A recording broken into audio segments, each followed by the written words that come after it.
बिस्मिल्लाहिर्रहमानिर्रहीम।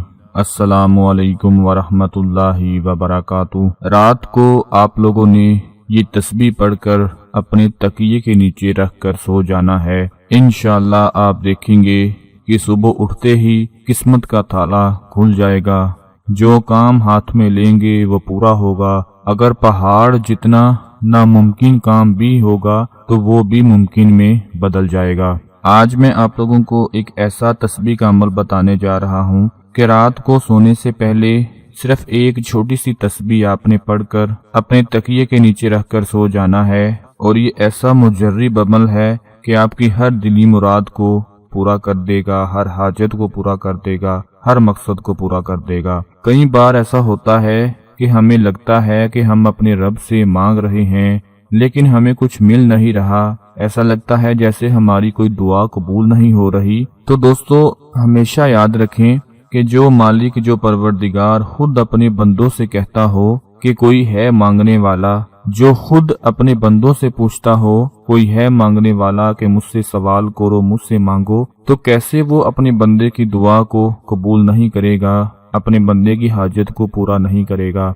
वो परवरदिगार है, वो हम सब का खालिक मालिक है। वो हमारी हर दुआ को कबूल फरमाता है, हमारी हर पुकार को सुनता है। अल्लाह ताला कुरान पाक में इरशाद फरमाता है, और हम किसी न किसी तरह तुम्हारी आजमाइश जरूर करेंगे, दुश्मन के डर से, भूख प्यास से, मालो जान और फलों की कमी से। और उन सब्र करने वालों को खुशखबरी दे दीजिए कि उन्हें जब कभी कोई मुसीबत आती है तो कह देते हैं कि हम तो अल्लाह ताला की मलकियत हैं और हम उसी की तरफ लौटने वाले हैं। फिर अल्लाह पाक फरमाता है कि उन पर उनके रब की नवाजिशें और रहमतें बरसती हैं और यही लोग हिदायत याफ्ता होते हैं। दोस्तों, जो इंसान अल्लाह के ज्यादा करीब होगा, जिस इंसान से अल्लाह ज्यादा मोहब्बत करेगा, उसको आजमाइशों में जरूर डालेगा।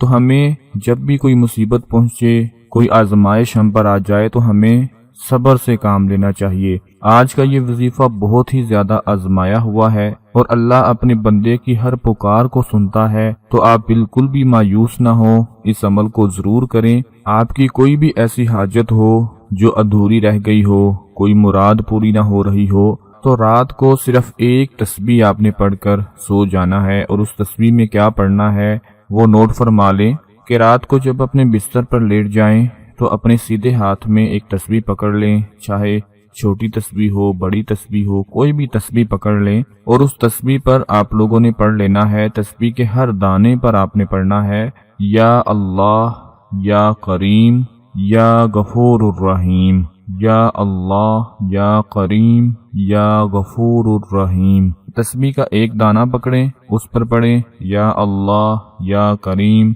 या गफूरुर रहीम। फिर दूसरे दाने पर, फिर तीसरे दाने पर, इसी तरह हर दाने पर ये पढ़ते जाएं। और जब तस्बीह खत्म हो जाए तो अपने तकिए के नीचे रखकर अल्लाह से अपनी हर हाजत के लिए, हर मुराद के लिए, हर मकसद के लिए दुआ मांगकर आपने सो जाना है। मेरे प्यारे दोस्तों, आप देखेंगे कि सुबह उठते ही आपकी किस्मत का ताला खुल चुका होगा, आपका नसीब चमक चुका होगा और सुबह सूरज निकलते ही आपका नसीब चमक के साथ उभरता हुआ नजर आएगा। मेरे जितने भी दोस्त, मेरे भाई, मेरी बहनें कहती हैं कि हमारी कोई दुआ कबूल नहीं होती, कोई हाजत कबूल नहीं होती, कोई मुराद कबूल नहीं होती, तो आप लोग ये 3 बातें अपने अंदर जरूर देखें कि कहीं ये 3 बातें, ये 3 चीजें आपकी जिंदगी में तो नहीं आ गई जिसकी वजह से आपको परेशानी लगी हुई है। जब तक हम झूठ बोलना नहीं छोड़ेंगे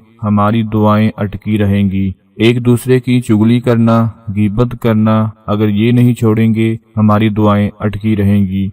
रिज्क हलाल का आ रहा है या हराम का आ रहा है ये नहीं देखेंगे, बस इस्तेमाल करते जाएंगे तो हमारी दुआएं अटकी रहेंगी। ये 3 ऐसी बातें हैं, ऐसी चीजें हैं कि इनको जान लें और इनको छोड़ दें। फिर देखें अल्लाह पाक कैसे दुआओं को कबूल फरमाएंगे और मुंह से निकली हर बात को पूरा फरमा देंगे। आज का ये तस्बीह का अमल आप लोगों ने जरूर पढ़ना है और अपने तमाम दूसरे बहन भाइयों को भी बताना है। इंशाअल्लाह बहुत फायदा होगा। अपना बहुत सारा ख्याल रखें, अपनी दुआओं में याद रखें। अल्लाह हाफिज।